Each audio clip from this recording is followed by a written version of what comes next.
ओम नमो भगवते वासुदेवाय नमः। नमस्कार दोस्तों, हर हर महादेव, जय भोलेनाथ। यूट्यूब चैनल भक्ति सागर में आपका स्वागत है। दोस्तों, आज की इस वीडियो में मैं बात करूंगी साल 2025 में पड़ने वाली रमा एकादशी के व्रत के बारे में, जो कि कार्तिक कृष्ण पक्ष की एकादशी के दिन की जाती है। तो दोस्तों, चलिए वीडियो को शुरू करते हैं। जानेंगे इस व्रत के पारण के समय को और कार्तिक कृष्ण पक्ष की एकादशी कब से शुरू होगी, कब खत्म होगी। साथ ही जानेंगे कि इस दिन किन उपायों को करने से मिलेगी तमाम समस्याओं से मुक्ति, और कार्तिक एकादशी में पड़ने वाली रमा एकादशी की व्रत कथा को। तो दोस्तों, चलिए वीडियो को शुरू कर देते हैं। दोस्तों, कार्तिक माह के कृष्ण पक्ष की एकादशी तिथि जो होती है वो उस दिन माता लक्ष्मी और साथ ही श्री हरि की पूजा उपासना की जाती है, और साल में 24 एकादशी आती है। एक कृष्ण पक्ष की एकादशी होती है, दूसरी शुक्ल पक्ष की एकादशी होती है। कार्तिक कृष्ण पक्ष की एकादशी रमा एकादशी कहलाती है, और इस दिन भगवान विष्णु की पूजा अर्चना करने का विधान होता है। रमा एकादशी का व्रत करने से मनचाहा वर प्राप्त कर सकते हैं और हर तरह की मनोकामना भी पूरी होती है।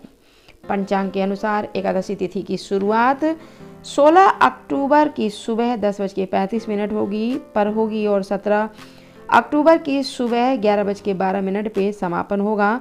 तो उदया तिथि में रमा एकादशी का व्रत 17 अक्टूबर शनिवार को मनाया जाएगा, और 18 अक्टूबर रविवार की सुबह 6:24 से लेकर 10:41 के बीच में रमा एकादशी का पारण किया जाएगा। पूजा करने का जो शुभ मुहूर्त है सुबह 4:58 से लेकर 5:40 तक रहेगा। अभिजीत मुहूर्त सुबह 11:49 से लेकर 12:20 तक। इस बीच में आप श्री हरि और माता लक्ष्मी की उपासना कर सकते हैं। और साल 2025 में रमा एकादशी के दिन सूर्य राशि परिवर्तन कर रहे हैं। सूर्य कन्या राशि से तुला राशि में गोचर करेंगे, इसलिए इस दिन को तुला संक्रांति भी जो है आ रही है। तो इस दिन कष्टों से आप मुक्ति पाने के लिए जो है कुछ उपाय करेंगे। आप इस दिन जो है देवों के देव महादेव के ऊपर आप इन चीज़ों को अर्पित करते हैं तो सभी तरह के कष्टों से मुक्ति मिलती है। रमा एकादशी के दिन अगर आप शिवलिंग पे जो है कुछ विशेष वस्तुओं को अर्पित करते हैं तो जीवन में तमाम तरह के कष्टों से मुक्ति मिलेगी। इस दिन आप शिवलिंग पे एक समी का फूल जरूर से अर्पित करिए, इससे शिव जी खुश होते हैं। तो ऐसे में आप नीलकंठेश्वर महादेव का नाम लेते हुए आप एक समी का फूल शिवलिंग पे जरूर से चढ़ाइए, इससे रोग और दोष से मुक्ति मिलेगी। बेलपत्र शिव जी पे चढ़ाते हैं तो जो है सभी पापों का नाश होता है, इसलिए आप इस दिन बेलपत्र पे थोड़ा सा शहद लगाकर आप अर्पित जरूर से करिए, जिससे आरोग्यता की प्राप्ति होती है।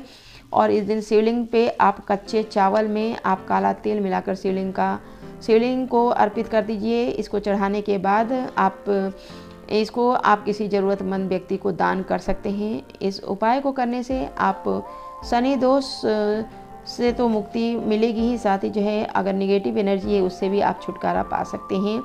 इस दिन कुछ प्रमुख स्थानों पे आप दीपक जरूर से जलाइए।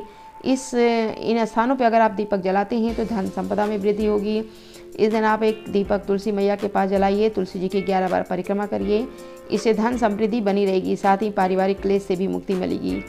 इस दिन आप अपने घर के मंदिर में माता लक्ष्मी और विष्णु जी के पास एक घी का अखंड दीपक जलाइए जो पूरी रात जलता रहे, इससे धन लाभ के मार्ग खुलेंगे। घर की उत्तर दिशा में आप दीपक जलाते हैं तो आर्थिक तंगी दूर होगी। पीपल के पेड़ में कहते हैं विष्णु जी और लक्ष्मी मैया का वास होता है, इसलिए आप एक दीपक सरसों के तेल का जो है आप जरूर से जलाइए। और रमा एकादशी के दिन विष्णु जी के मंत्रों का जितना हो सके आप जाप करिए, विष्णु सहस्रनाम का पाठ करिए, शुभ माना जाता है। चलिए जान लेते हैं रमा एकादशी की व्रत कथा को। धर्मराज युधिष्ठिर कहने लगे कि हे भगवान, कार्तिक कृष्ण पक्ष की एकादशी का क्या नाम है, इसकी विधि क्या है, इसको करने से क्या फल मिलता है, सो आप विस्तार पूर्वक से बताइए। भगवान श्री कृष्ण बोले कि कार्तिक कृष्ण पक्ष की एकादशी का नाम रमा एकादशी है। यह बड़े बड़े पापों का नाश करने वाली है। इसका महात्म्य मैं तुमसे कहता हूँ, ध्यान पूर्वक सुनो।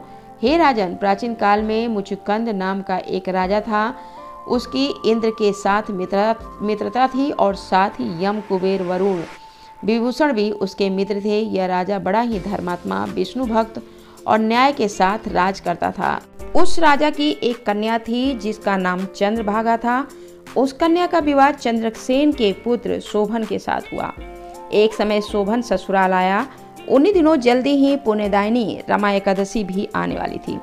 जब व्रत का दिन समीप आ गया तो चंद्रभागा के मन में अत्यंत सोच उत्पन्न हुआ कि मेरे पति अत्यंत ही निर्बल हैं और मेरे पिता की आज्ञा अति कठोर है। दशमी को राजा ने ढोल बजाकर सारे राज्य में यह घोषणा करवा दी कि एकादशी को भोजन नहीं करना चाहिए। ढोल की घोषणा सुनते ही शोभन को अत्यंत चिंता हुई और अपनी पति से कहा कि हे प्रिय, अब क्या करना चाहिए?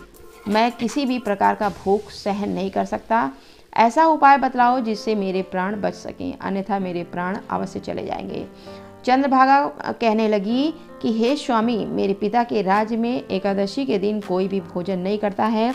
हाथी, घोड़ा, ऊंट, बिल्ली, गौ आदि भी तृण अन्न जल ग्रहण नहीं कर सकते। फिर मनुष्य का तो कहना ही क्या है। यदि आप भोजन ग्रहण करना चाहते हो तो किसी दूसरे स्थान पर चले जाइए। यदि यहीं रहोगे तो व्रत जरूर से करना पड़ेगा। ऐसा सुनकर शोभन कहने लगे कि हे प्रिय, मैं व्रत अवश्य करूंगा, जो भाग्य में होगा देखा जाएगा।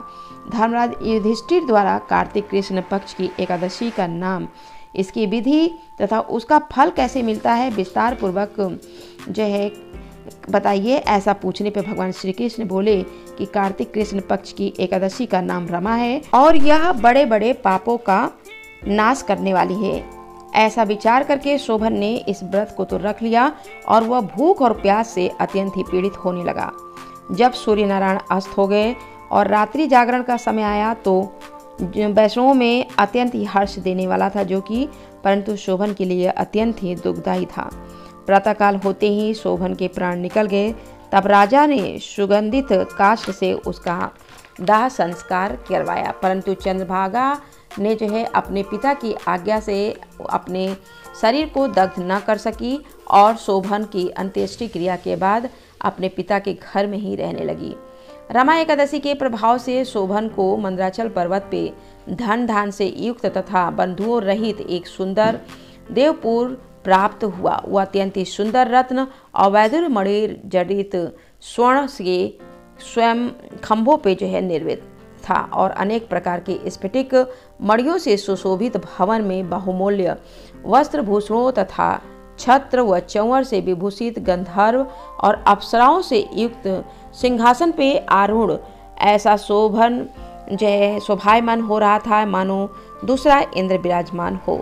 एक समय मुचुकंद नगर में रहने वाले एक सोम शर्मा नामक ब्राह्मण तीर्थ यात्रा करता हुआ घूमता फिरता उधर जा निकला और उसने शोभन को पहचान कर बोला, यह तो शोभन है जो राजा का जमाई है।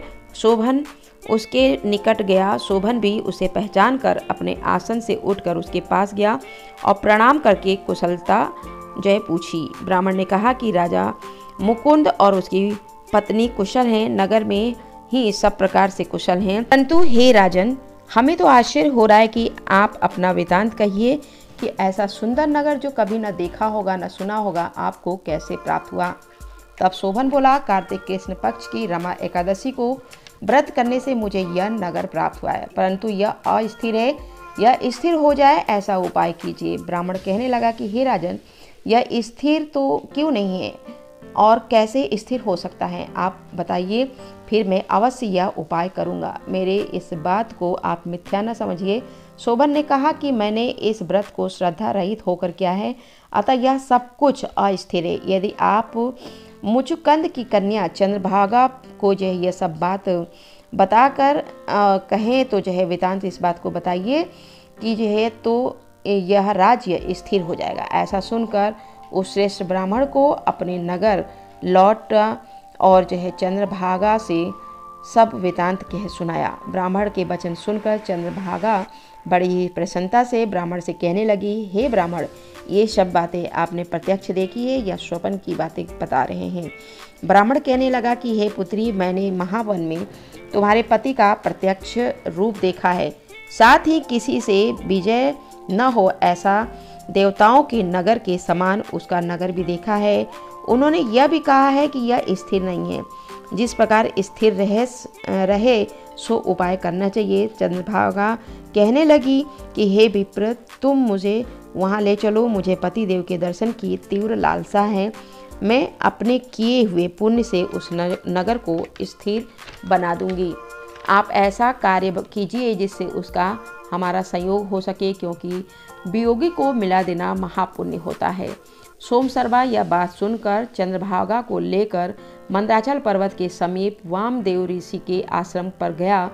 वामदेव ने सारी बात सुनकर वेद मंत्रों के उच्चारण से चंद्रभागा का अभिषेक कर दिया। तब ऋषि के मंत्र के प्रभाव और एकादशी व्रत से चंद्रभागा का शरीर दिव्य हो गया और वह दिव्य गति को प्राप्त हुई। इसके बाद बड़ी प्रसन्नता के साथ अपने पति के पास गई। अपनी प्रिय पत्नी को आते देखकर शोभन अति प्रसन्न हुआ और उसे बुलाकर अपनी बाईं तरफ बैठा लिया। चंद्रभागा कहने लगी, हे प्राणनाथ, आप मेरे पुण्य को ग्रहण कीजिए। अपने पिता के घर जब मैं 8 वर्ष की थी तब से मैं विधि पूर्वक एकादशी का व्रत श्रद्धा पूर्वक से करती आ रही हूँ। इस पुण्य के प्रताप से आपका यह नगर स्थिर हो जाएगा और अंत तक, प्रलय के अंत तक जो है ये स्थिर रहेगा। इस प्रकार चंद्रभागा ने दिव्य आभूषणों और वस्त्रों से सुसज्जित होकर अपने पति के साथ आनंद पूर्वक रहने लगी। हे राजन, यह मैंने रमा एकादशी का महात्म्य कह सुनाया है। जो मनुष्य इस व्रत को करता है उसके ब्रह्म हत्यादि समस्त पाप नष्ट हो जाते हैं।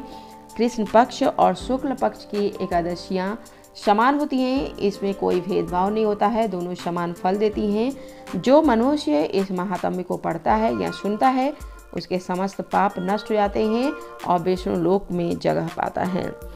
दोस्तों, वीडियो में अपनी वाणी को यहीं पे देती हूँ विराम। मिलते हैं आगे की वीडियो में कुछ नया विषय, नई जानकारी के साथ। वीडियो अगर आपको पसंद आई हो तो लाइक ज़रूर से करिएगा। मेरे चैनल पर नए हैं तो चैनल को सब्सक्राइब कर लीजिए, साथ ही बेल आइकन के बटन पर भी प्रेस कर दीजिए ताकि आने वाली वीडियो की नोटिफिकेशन आपको समय पर मिलती रहे। धन्यवाद।